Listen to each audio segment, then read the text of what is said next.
गोरी बहन की शादी। विद्या बेटी, ये ले, ये साड़ी पहनकर तैयार हो जा। ये बादामी रंग तेरे गोरे रंग पे खूब खिलेगा। और हाँ, अच्छे से मेकअप करना ताकि लड़के वाले तुझे देखें तो देखते ही रह जाए। ठीक है मेरी प्यारी माँ। तभी बाहर से कांच टूटने की आवाज आती है। मालती गुस्से में बौखलाकर बाहर आती है जहां कंचन पोछा लगा रही थी। मालती को देखते ही कंचन सहम सी गई। क्यों रे काली करंजली, आज मेरी बेटी के लिए कितना बड़ा दिन है। तूने जानबूझकर इस शुभ घड़ी में कांच तोड़ दिया। नहीं माँ, मैं तो पोछा लगा रही थी, गलती से गुलदस्ता गिर गया। कहते हुए कंचन कपकपाई जा रही थी क्योंकि उस दिन बड़ी ठंड थी। क्यों रे, हाथों में जान नहीं है क्या? खाने को तो 10-10 रोटी एक बार में खा जाती है। अच्छे से पोछा लगा, फर्श एकदम चमकना चाहिए, और उसके बाद चाय समोसे नाश्ता भी बना देना।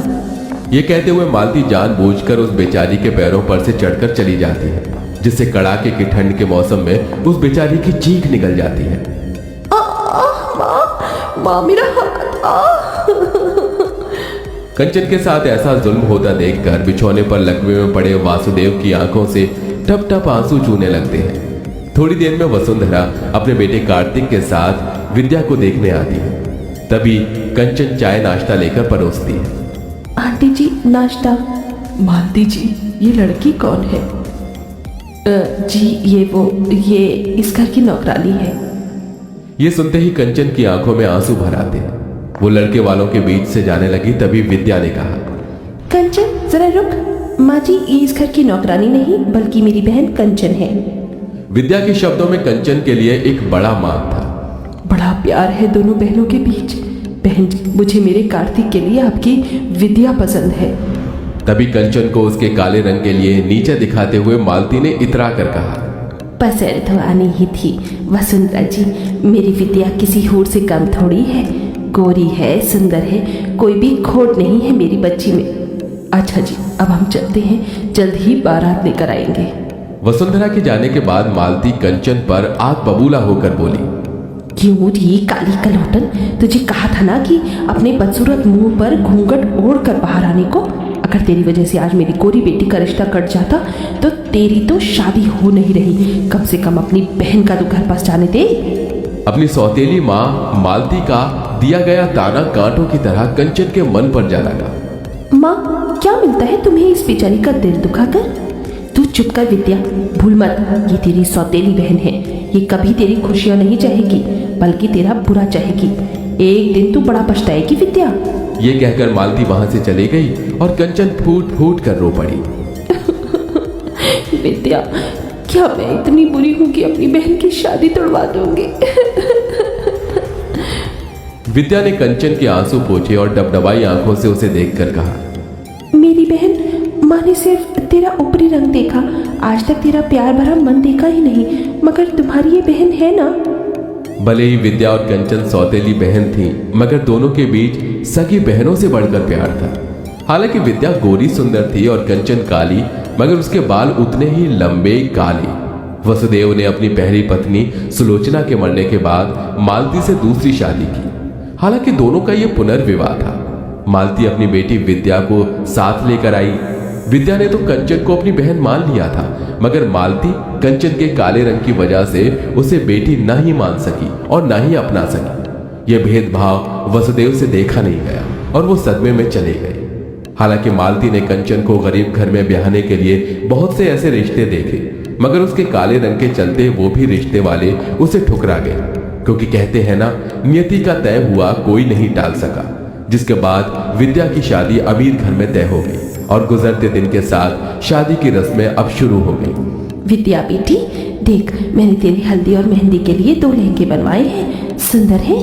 हाँ माँ, बहुत सुंदर है। पर माँ, कंचन के लिए लहंगा? कंचन का नाम सुनते ही मालती चिढ़ गई। अरे शादी तेरी है, उसकी थोड़ी होने वाली है। दुल्हन तू है और कंचन मेरी बहन। अरे देख, इस पीले वाले लहंगे में कितने अच्छे बेल बूटे हैं, और ये हरा वाला लहंगा मेहंदी के टाइम पर पहनना है। तेरी माँ ने कैमरे वाले को भी बुलाया है, और तू चिंता मत कर, उसे भी दे दूंगी मैं कपड़ा। थैंक यू माँ। मालती ने कंचन को देखते हुए उसे एक बड़ा पुराना सा सूट पहनने को दिया, जो कि कई जगह से फटा भी था। एरी कर लो, ये ले पहन लियो तू। बिना किसी शिकायत के कंचन ने उसे स्वीकार कर लिया और विद्या को हल्दी मेहंदी लगने लगी। पड़ोसनों ने गाना बजाना भी शुरू कर दिया। हल्दी लगाओ रे, तेल चढ़ाओ रे, बन्नू का गोरा बदन चमकाओ रे। मेरी बच्ची कितनी सुंदर लग रही है। अरे मालती, अब क्या विद्या को हल्दी में ही नहला देगी? और क्या, रज रज के हल्दी लगाऊंगी, तभी तो मेरी विद्या का गोरा रंग खिलेगा। सबने बारी बारी से विद्या को हल्दी लगाई, मगर कंचन एकदम पीछे खड़ी थी। कंचन, तू अपनी बहन को हल्दी नहीं लगाएगी? आना, दूर क्यों खड़ी है? तभी मालती ने कंचन को हल्दी लगाने से रोक दिया। क्या हुआ माँ, तुमने मुझे रोक क्यों दिया? क्योंकि मैं नहीं चाहती कि तू अपने इन मनहूस काले हाथों से मेरी बेटी को हल्दी लगाए। कहीं मेरी बेटी का रिश्ता टूट गया तो? इतना अच्छा घर द्वार मिला है। मालती के साथ सभी पड़ोसन भी कंचन पर ताना कसने लगे। ठीक कह रही है मालती, अरे ये तो है ही अभागिन, दुनिया में आते ही माँ को खा गई। वही तो, इसे तो इस शादी के शुभ रस्मों से भी दूर ही रखो, इसकी काली नजर न लग जाए। होने वाली दुल्हन को वैसे भी इतनी गोरी और सुंदर जो है। बस बहुत हुआ, मैं मानती हूँ कि मेरी बहन का मुझे हल्दी लगाना मेरे लिए शुभ है। कंचन, मुझे हल्दी लगा। कंचन ने अपनी गोरी बहन को हल्दी मेहंदी लगाई, तभी कुछ हल्दी उसके चेहरे पर लग गई। हे राम, ये तो अपशकुन है, दुल्हन की हल्दी इसे भी लग गई। कंचन उस हल्दी को धोने लगी, तभी रुक जा कंचन, कहने दे इन्हें जो कहना है। मेरे लिए ये शुभ शगुन है। मुझे तो डर है बहना, कहीं ये कल्लो अपनी बहन की शादी काट कर खुद ना दुल्हन बन जाए। ये सुनकर तो जैसे मालती के मन में डर बैठ गया। शादी का दिन भी आ गया। कंचन विद्या के लिए खुश भी थी और उदास भी। विद्या, आज तू अपनी सवागन बहन को छोड़कर ससुराल चली जाएगी और मैं इस घर में तेरे बिना अकेली रह जाऊंगी। तभी दुल्हन बनी विद्या अपने बालों में से थोड़ा गजरा निकालकर कंचन के बाल में लगा देती है। इस गजरे में तो मेरी बहन के लंबे काले बाल एकदम कह ढा रहे हैं। इतने में बारात आ जाती है। तभी मालती कंचन को अपने पास बुलाती है। माँ, आपने बुलाया? हाँ कंचन, तू अपनी बहन से कितना प्यार करती है? अचानक ये सवाल क्यों माँ? क्योंकि मैं जानती हूँ जब से विद्या का रिश्ता इतने बड़े घर द्वार में लगा है तो तुझसे देखा नहीं जा रहा, इसीलिए तू ये रिश्ता काटना चाहती है ताकि तेरी ताल गल सके और तेरी गोरी बहन की जगह कार्तिक से तू शादी कर सके। ये सुनकर कंचन टूट सी गई। नहीं माँ, ऐसा नहीं है। अगर ऐसा नहीं है तो फिर क्यों सजी धजी है तू?